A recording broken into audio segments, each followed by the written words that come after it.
Leo napenda kutoa taarifa za uhalifu kuhusu mkoa wetu wa Dodoma ambapo ndio makao makuu ya nchi.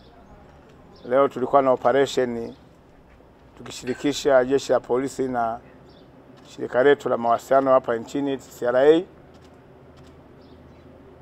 Operation hiyo ilianza majira ya saa 4 za asubuhi na kumalizika saa 8 za mchana. Maeneo ambayo tulilenga maeneo ya Majengo, Sokoni, Nyerere Square, 88, Kikuyu, St. John, Sabasaba, chuo cha mipango, stendi ya Bahi, Nkuhungu na Chang'ombe. Msako ulilenga kukamata makosa yafuatayo. Moja, kukamata watu ambao ni mawakala ambao wameomba kusajili laini za simu ambao hawakuwa na yafuatayo. Moja, lazima awe na barua rasmi kutoka kwa kampuni iliyompa wakala. Lakini pili, lazima wakala huyo anatakiwa awe ofisi na anwani ya makazi ya kudumu. Kwa maana kwamba pengine amepitishwa kwenye mtaa wake mpaka akafika kwenye ofisi ya kampuni husika ya mtandao ili kusudi tuweze kumpata kama anafanya jambo lolote ambalo ni la kuvunja sheria. Lakini pia awe na leseni ya biashara na namba ya mlipa kodi. Ikiwa ni pamoja pengine kama hana leseni ya biashara, basi awe na namba ya mtambulisho wa mlipa kodi. Mtambulisho ambavyo ametoa Mheshimiwa Rais, kwa sababu hawa watu wanapata commission kwenye makampuni ambayo ni wakala wao. Kwa hiyo lazima walipe serikali. Sasa katika kufanya msako huo tumegundua kwamba baadhi ya mawakala waliopewa hawakuwa wamecomply hayo. Kwa mfano, tumekamata wanaume 38, wanawake 9, jumla 47. Na katika msako huo nimekamata vielezo mbalimbali ambavyo mtaviona pale.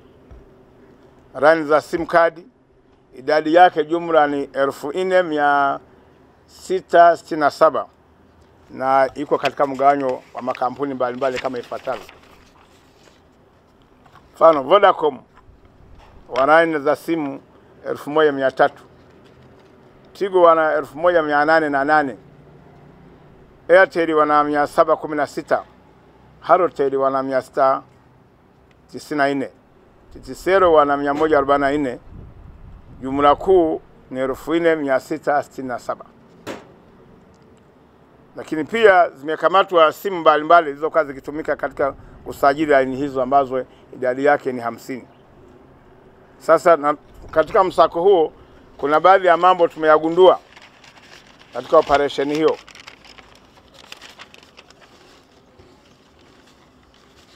Kwanza tumegundua kwamba hawa freelancer wanasajili zaidi ya mtu mmoja, yani kitambulisho kimoja kinasajili zaidi ya mtu mmoja, ambalo ni kosa la jinai.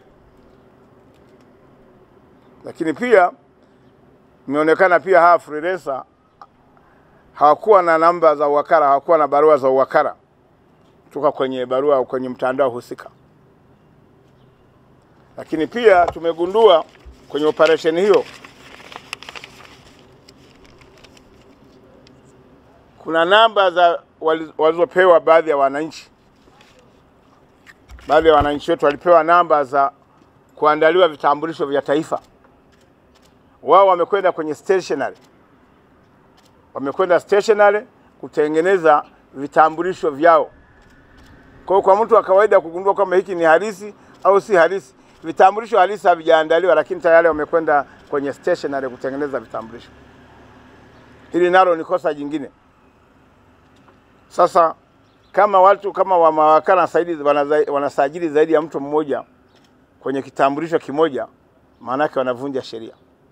Lakini kama pia hawa mawakala wanaofanya kazi hizi wamepewa namba ya kuandaliwa vitambulisho vya taifa na tayari wamekwenda stationery kuandaa vitambulisho vyao, nalo ni kosa jingine.